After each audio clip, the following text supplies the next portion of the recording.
In just about every factory, there's this hidden source of massive potential. It's a way to get a ton more output without spending a dime on new machines. And the key to unlocking it? It's a little metric called OEE, or Overall Equipment Effectiveness. Today, we're going to break down exactly how it works. So let me start by asking you a really important question. When you look out on a factory floor, what do you see? You see machines humming, people moving, parts flying around. It looks busy, right? But here's the thing. Is it actually productive? Because busy and productive are two totally different things, and the gap between them, well, that can make or break a company. 60%. According to industry data, that is the average OEE score for most discrete manufacturers. Now, at first glance, 60% might not sound so bad, but let's really think about what that means for your operation. If your score is 60%, it means a mind-boggling 40% of the time you scheduled for production just vanished. It's gone, wasted. And this lost capacity, this is what people call the hidden factory. It's all the extra product you could be making with the exact same equipment you already have. So how in the world do we find this hidden factory? Well, the flashlight we're going to use is OEE. It is the absolute gold standard for measuring real productivity. And it all boils down to one simple but incredibly powerful formula. You just multiply three key things together: availability, performance, and quality. This little calculation tells you exactly what percentage of your planned time is truly productive. We're going to tackle this like detectives. It's a three-step investigation. First, we'll hunt for availability losses. That's any time a machine should have been running but wasn't. Then, we'll track down performance losses. That's when the machine is running, but it's going too slow. And finally, we'll look into quality losses, which is any time the machine is making bad parts. All right, first up is availability. This is all about downtime. It answers the most fundamental question you can ask. For the time we plan to run this machine, how much did we actually get to run it? And the math here is super straightforward. You just take the actual runtime and divide it by the planned production time. A perfect score of 100% would mean your machine ran for every single minute it was supposed to, with zero interruptions. Now, these availability losses really fall into two main categories. First, you've got the obvious ones: unplanned stops. Think equipment breakdowns, material shortages, stuff you didn't see coming. But you also have planned stops, like when you're doing a product changeover or making adjustments. Even though you plan for them, there's still time when you aren't making good parts. Okay, let's make this real with an example that we'll stick with through this whole process. Imagine a packaging line running an 8-hour shift. That's 480 minutes.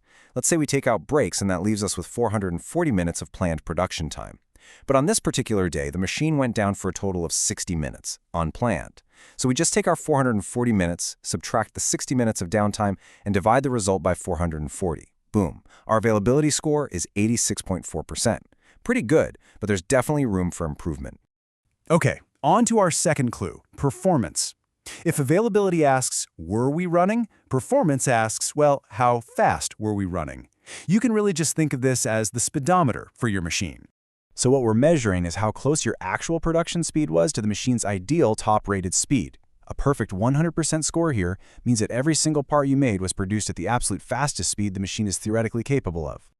Now, performance losses. These are the sneaky ones. They're usually not big, dramatic breakdowns. They're things like small stops. A little jam that takes 5 seconds to clear and nobody even logs it. Or it's just reduced speed. The machine is running, sure, but it's not hitting that ideal cycle time, maybe because of old parts or the settings being a little off. Okay, back to our packaging line. We know it ran for a total of 380 minutes. This machine is designed to spit out 1 carton every 2 seconds. That's its ideal cycle time. During its runtime, it produced 10,408 cartons. The calculation basically asks, how long should it have taken to make that many versus how long it actually took? When you run the numbers, we get a performance score of 91.3%. And that brings us to the final piece of our puzzle, quality. This one's pretty simple to grasp. Of all the things we made, how many of them were perfect the very first time they came off the line? No fixes, no scrap. The formula is exactly what you'd expect. Good count divided by total count. This is what we call first pass yield. And this is important. If a part has to be reworked or touched up in any way, it does not count as a good part for this calculation.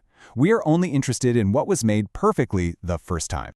Quality losses tend to pop up in two main places. You've got startup rejects. Those are the bad parts you make while a machine is still warming up or getting dialed in. And then you have your production defects, which are the rejects that happen even when the machine is running in a stable, normal state. So, to finish up our example, the line made a total of 10,408 cartons, but inspection found that 500 of them were defective. So we take our total, subtract the bad ones, and divide by the total again. And that gives us a quality score of 95.2%. All right, our detective work is done. We've gathered all 3 of our clues, so now it's time for the big reveal. Let's put this all together and see what our final OEE score really is. So here's our scorecard. We had an availability of 86.4%, a performance of 91.3%, and a quality score of 95.2%. Now, if you look at these numbers individually, they seem pretty solid, right? I mean, all of them are in the high 80s or 90s. But the true power, and honestly the real shock of OEE, comes when you multiply them. When we multiply those 3 percentages together, our final OEE score is just 75.1%. This is the big aha moment. This is what reveals how all those seemingly small losses in each category actually compound into one giant overall loss. We just lost almost a quarter of our factory's potential. So, is 75.1% good? Well, the internationally recognized benchmark for what's considered world-class OEE is 85%. So our packaging line is doing okay, but there's a clear 10-point gap between us and greatness. And that gap, that is our hidden factory, just sitting there waiting to be unlocked. And this brings us to maybe the most critical point of this whole discussion. We have this number now. So what? What do we actually do with it? Because how you use OEE is what really, truly matters. You see, there are 2 ways to use this number. The wrong way is for management to use it as a top-down report card to punish teams for bad scores. That is a recipe for failure. The right way is to see it as a bottom-up tool for the shop floor team itself. It empowers the operators, the maintenance crews, the engineers to see where the real losses are and work together to figure out how to fix them.